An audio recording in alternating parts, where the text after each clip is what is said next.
Litrato Balikatano.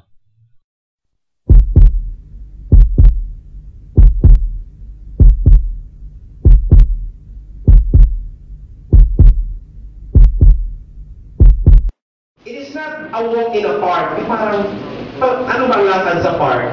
Di ba ganyan lang?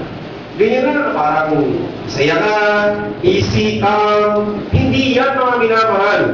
Kaya nga, kay Brother Juben, sa ating mga kapatiran ngayon, na ikaw pag-mission, Brother Juben, sa bawat isa, asahan ang kabiguan. Paulit-ulit kong sinasabi kay Brother Juben. Nagsiserok siya, naglalakad kaming dalawa, nag-uusap kaming dalawa, patuloy ako nagsasabi, Brad, it is not an easy road.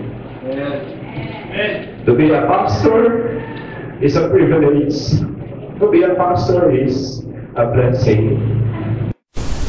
Po, Pastor Juben po, ngayon pong araw, yung aming pong commissioning at dalahin ko po na panalangin niyo po ay niyo pong suporta po sa amin.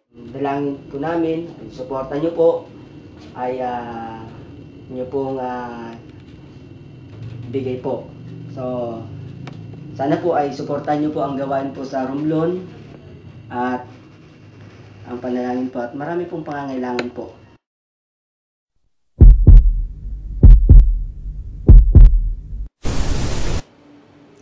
Magandang araw po sa lahat po ng mga kapatiran po natin dito po sa Balikatan, maging sa abroad din po. Yan, kami po ni Brother Juben ay tinalaga na po bilang isang pastor. Hanggang dumating ang Panginoon, magampanan ko ang tungkulin na ito na inatang po sa akin.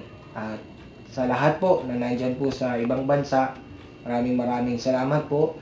Alam po namin na hindi niyo po kami kinakalimutan sa inyo po mga panalangin.